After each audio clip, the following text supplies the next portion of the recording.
Title: Elizabeth, the Devil's Doll. My sister should never have owned. My name is Daniel, and I never believed in haunted objects. Ghost stories were just that, stories. But everything changed the day my sister brought home a doll named Elizabeth. It wasn't just old and creepy. It wasn't just porcelain cracked with age. That doll carried something with it, something dark. I watched the nightmare unfold, night after night, until I realized that I wasn't just a witness. I was trapped in it too. This is the story I swore I'd never tell. But silence only gives power to what's hidden. If I don't speak, the thing attached to that doll will never let me go. And maybe, just maybe, if I tell you what happened, I'll finally be free. It started on a rainy Saturday.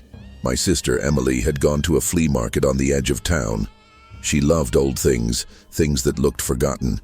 She said they had personality, history, and soul. I never argued.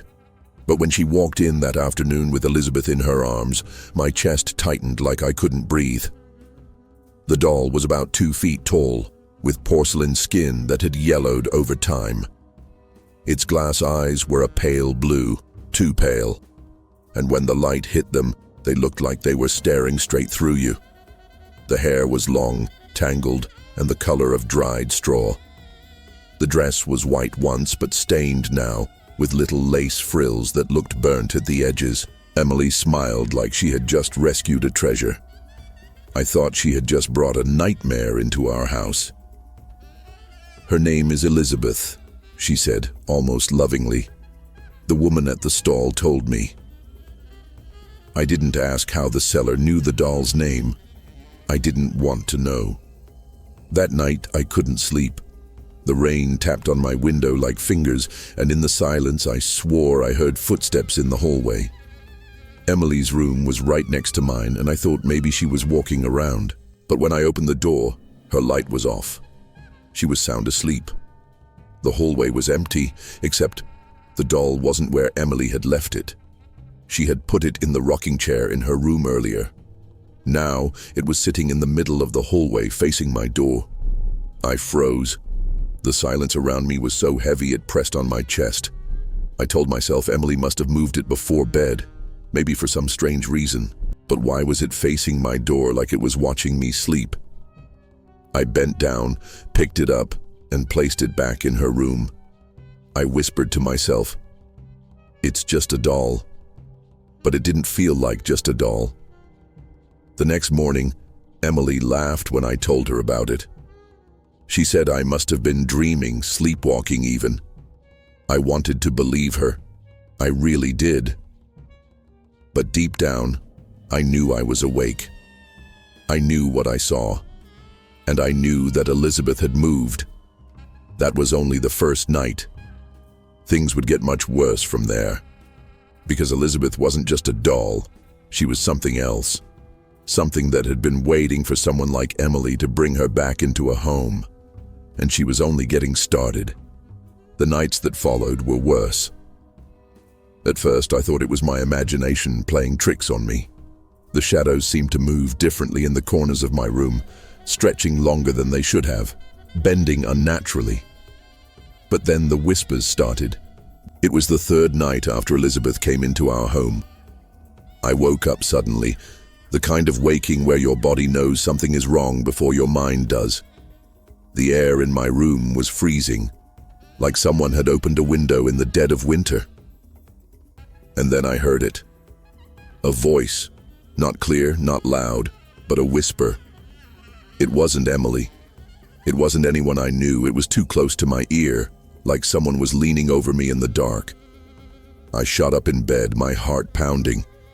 The room was empty. The door was closed. But when I turned toward the corner, I saw her. Elizabeth, sitting there perfectly upright, facing me. My stomach dropped. I had left the doll in Emily's room before I went to bed. I was sure of it. Yet here she was. I couldn't move. I couldn't scream. I could only sit there paralyzed as the whisper came again. This time it wasn't just one voice. It was many.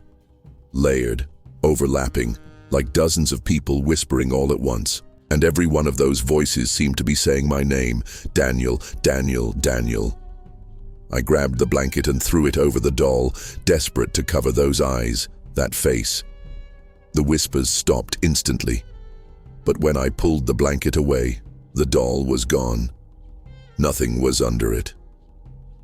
The next morning I told Emily. She didn't laugh this time. Instead, she looked pale, almost guilty. She admitted something to me, something that made my blood run cold. "The woman at the flea market," Emily said. "She told me Elizabeth was different. She said she belonged to a girl who died in a fire. They say her spirit never left the doll." I wanted to scream at her. Why didn't she tell me this before? Why would she bring something like that into our home? But Emily looked at me with tears in her eyes, and I couldn't. She loved the doll. She said she felt like Elizabeth needed her, like she couldn't just leave her behind. I told her we had to get rid of it, burn it, bury it, throw it into the river, anything. Emily shook her head violently. "No," she said. "She gets angry when I leave her alone. I can feel it." That night, I locked my door. I stuffed towels under the crack, prayed, and tried to sleep. But it didn't matter. At 3 a.m., the whispers came back, louder this time, pressing into my head from every direction. And when I finally dared to open my eyes, Elizabeth was sitting at the foot of my bed, her pale blue eyes staring right into mine.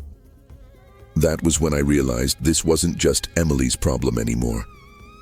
Elizabeth had chosen me too. I tried to tell myself it was just nightmares. That stress, lack of sleep, and my imagination were making me see Elizabeth everywhere. But the problem was, Emily had begun seeing things too. It started with mirrors. Emily came running to me one evening, trembling, swearing she had seen someone standing behind her reflection.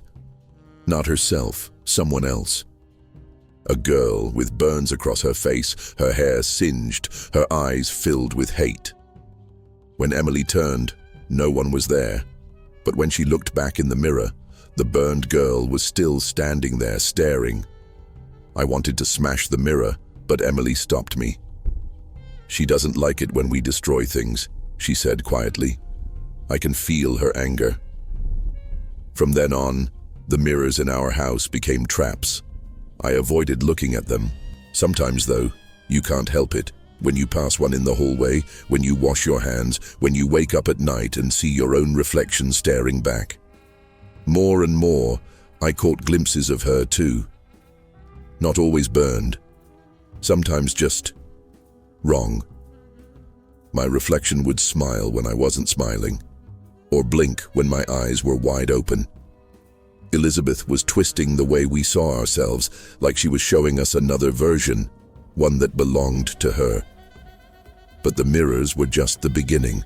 The house began to change. At night, I'd hear knocking inside the walls, like tiny hands scratching to get out. Emily's room smelled of smoke, sharp and bitter, though nothing was burning. Once, I woke to find soot on my hands, smeared across the sheets. No fire had been near me. When I showed Emily, she whispered, "She's trying to share what happened to her." I didn't want to believe it, but the more I denied it, the stronger Elizabeth seemed to become. One night, Emily and I both heard laughter, high-pitched, girlish, but cruel. We followed the sound to the basement. Neither of us liked going down there. It was damp, dark, filled with shadows that seemed to move when you weren't looking. But that night, the laughter pulled us in. The basement door creaked open by itself.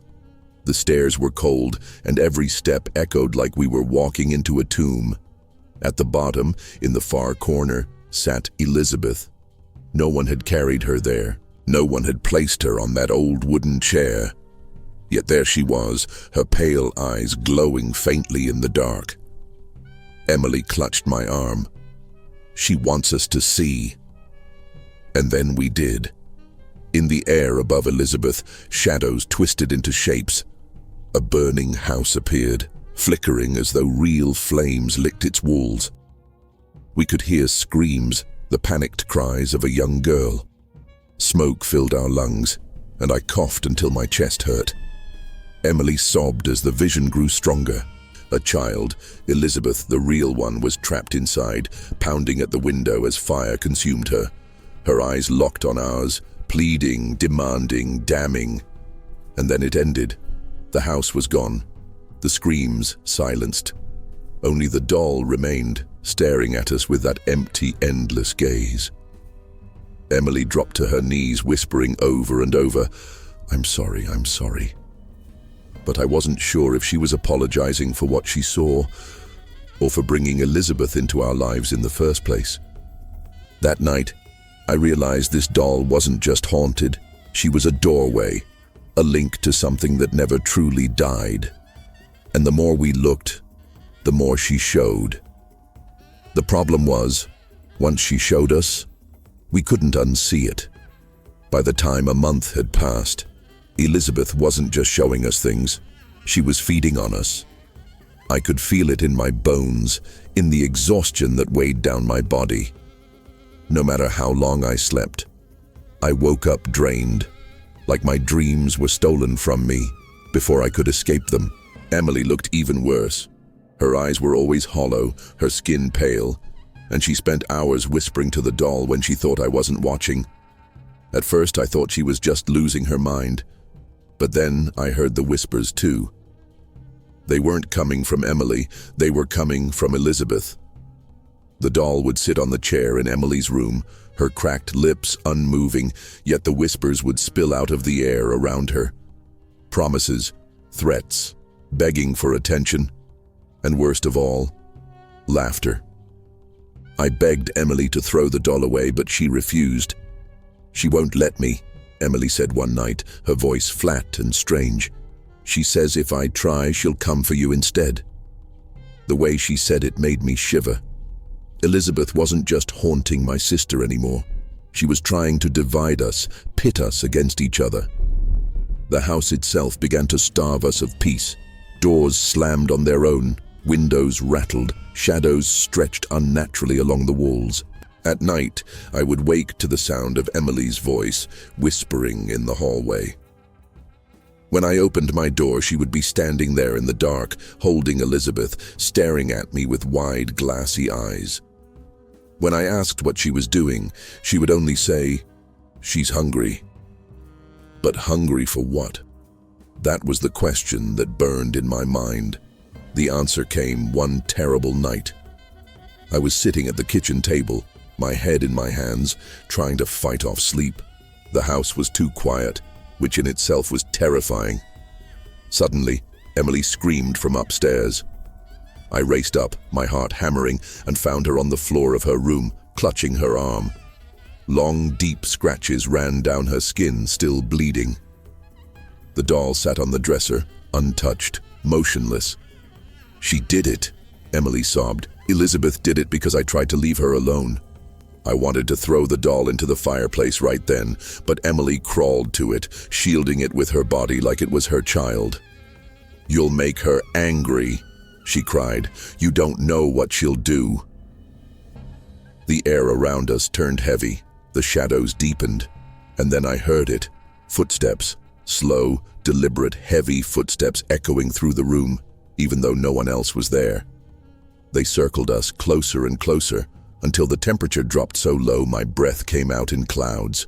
That was when I realized Elizabeth didn't just want to frighten us, she wanted to hurt us, to drain us, to feed on us until there was nothing left. That night, I barely slept. Every time I closed my eyes, I saw her face, those pale blue eyes boring into mine. And I knew then that this wasn't just about a haunted doll. Elizabeth was alive in her own way, and the more we gave her, the stronger she became. Elizabeth was no longer just an object in our home. She had become the center of Emily's life.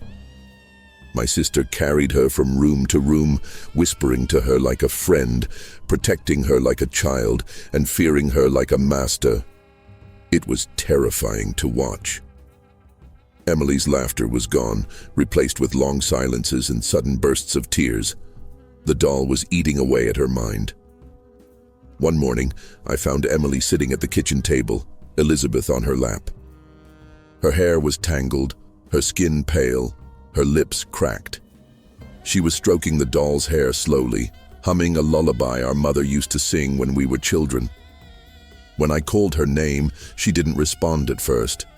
Then she turned, her eyes glassy, and whispered, "She doesn't like you, Daniel. She says you're trying to take me away from her." I froze. That wasn't Emily speaking. At least not the sister I knew. Those words sounded borrowed, as if Elizabeth had whispered them into her mind, and Emily simply repeated them. I tried to reason with her. I told her the doll was dangerous, that we needed to get rid of it before it destroyed us both. But Emily clutched Elizabeth tighter, glaring at me like I was the enemy. "She's not dangerous," she said. "She's hurt. She just wants us to understand." Understand? I wanted to scream. Understand what? That we were prisoners in our own home, that we couldn't sleep, couldn't breathe, couldn't live without feeling her presence pressing down on us. The nights became unbearable. Emily would sit up for hours, cradling the doll in her arms, rocking her gently in the chair. Sometimes I would wake in the middle of the night to find Emily standing in my doorway, Elizabeth in her arms, both of them watching me sleep. Other times, I would hear Emily talking in a voice that wasn't hers, lower, sharper, almost mocking. When I asked her about it, she claimed she remembered nothing. One evening, I finally snapped. I waited until Emily was in the shower, then stormed into her room. Elizabeth was sitting on the bed, her pale eyes fixed on me. My hands shook as I grabbed her and shoved her into a black trash bag. My plan was simple: take her to the woods, bury her deep where no one would ever find her. But the second I touched the front door, a scream ripped through the house. It was Emily. I dropped the bag and ran upstairs, only to find her collapsed on the bathroom floor, blood pouring from her nose, her body convulsing. I rushed to her side, terrified. She gasped for air, her lips trembling, and then she whispered one word: "Elizabeth." The lights flickered violently, the mirror cracked, and the bag I had left by the door tore open on its own. When I went back downstairs, the doll was sitting upright in the middle of the living room floor, as if she had never been touched. That night, I sat by Emily's side while she slept, her breathing shallow, her skin clammy. I couldn't shake the thought that Elizabeth wasn't just possessing her mind, she was draining her life, and I was powerless to stop it. By now, the entire house felt poisoned. Every corner, every shadow, every sound carried Elizabeth's presence. It wasn't just Emily she clung to anymore. It was me. She wanted me to break, to surrender to her the same way my sister already had. The walls groaned constantly, as though the house itself was alive and suffering. Doors wouldn't stay shut, no matter how hard I locked them. The basement door in particular had a mind of its own. I would wake up to find it wide open, the darkness below swallowing the light from the hallway. Each time I closed it, I swore I heard faint footsteps on the stairs, like something was coming up to greet me. Sleep became impossible. Every night I woke at 3 a.m., without fail, the witching hour. Sometimes it was whispers, sometimes it was footsteps circling my bed, and sometimes it was the crushing weight of something unseen pressing down on my chest, making it hard to breathe. When I opened my eyes, Elizabeth would be there sitting on the dresser, her head tilted, her glass eyes glimmering faintly in the dark. But the worst part wasn't the doll. It was Emily. She had changed completely. Her eyes were sunken, her skin stretched thin, and she barely ate. When I tried to take her out of the house, she screamed and clawed at me like a wild animal. "She won't let me leave," she cried. "Don't you understand? If we go, she'll follow us. She'll punish us." One night, I woke to find Emily standing over me, holding a kitchen knife. Elizabeth was in her other arm. Her face was blank, her eyes empty. My heart pounded as I sat up slowly, afraid to move too fast. "Emily," I whispered, "put it down." She tilted her head, almost like the doll. "She doesn't want you here anymore," Emily said in a hollow voice. "She says you're trying to take her away from me." I swallowed hard, forcing my voice to stay calm. "Emily, it's me. I'm your brother.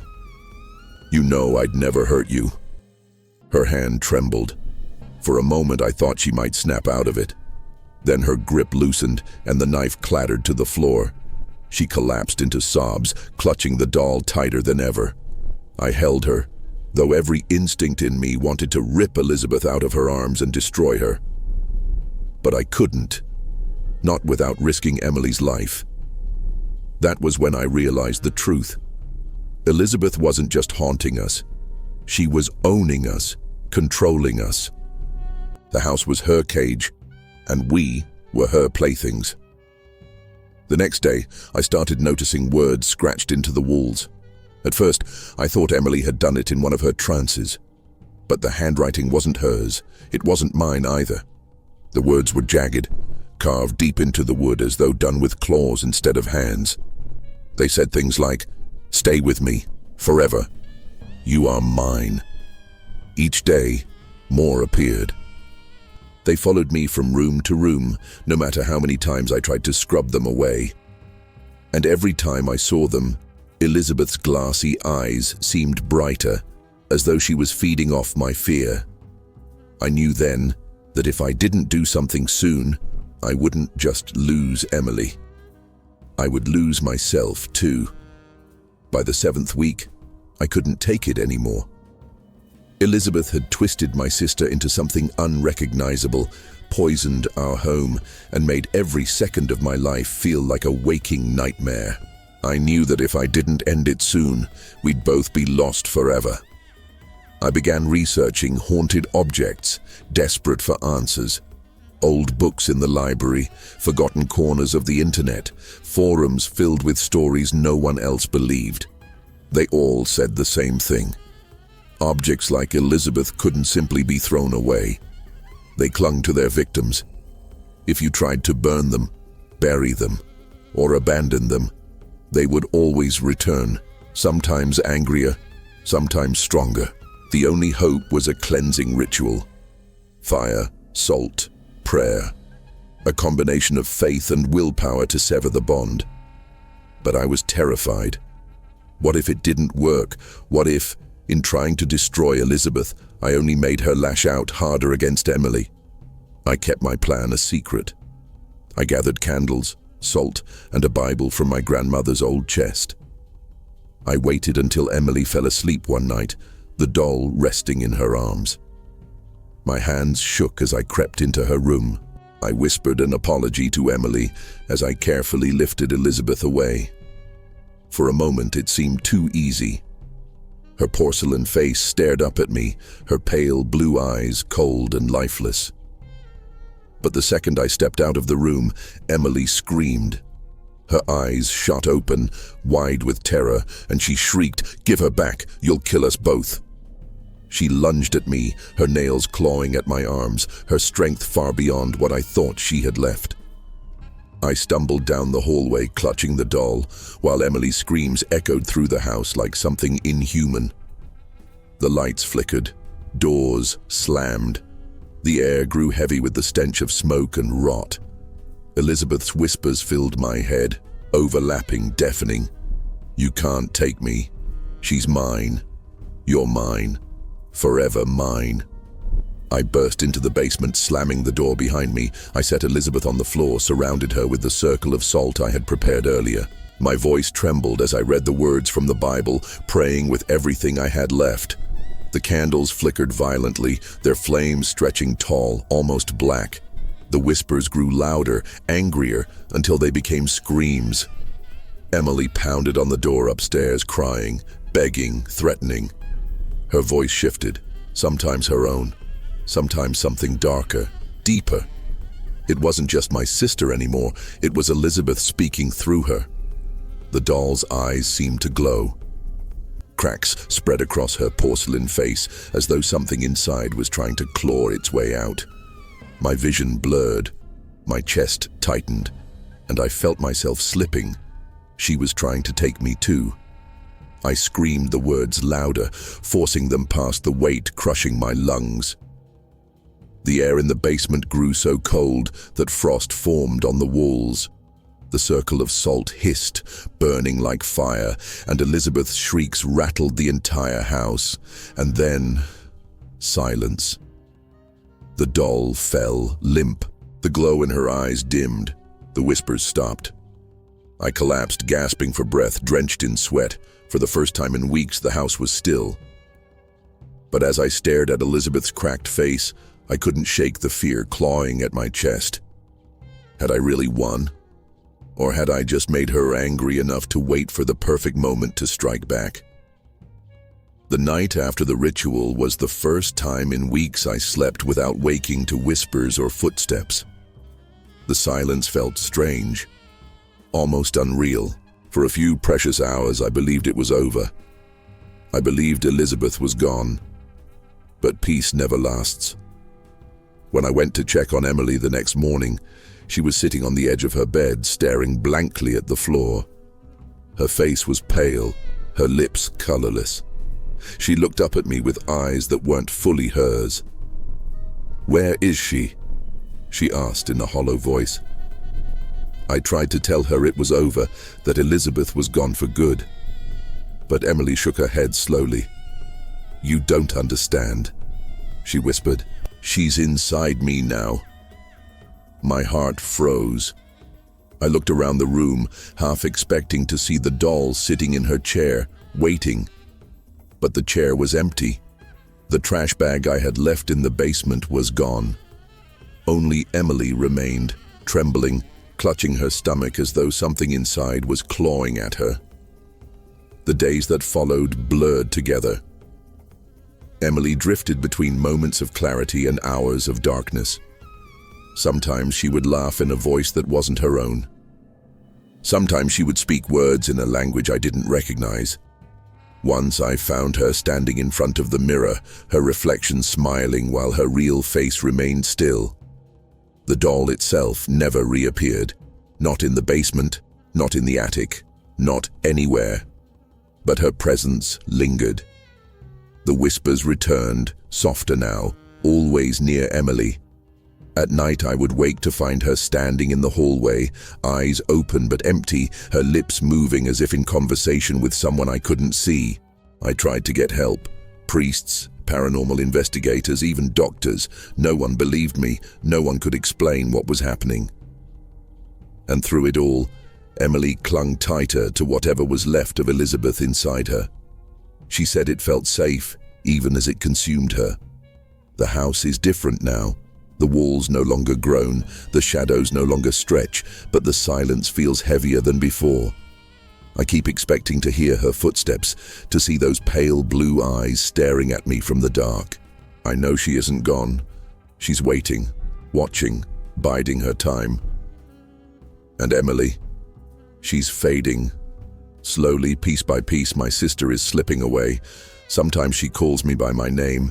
Other times she calls me brother in a voice that isn't hers, in a tone filled with mockery.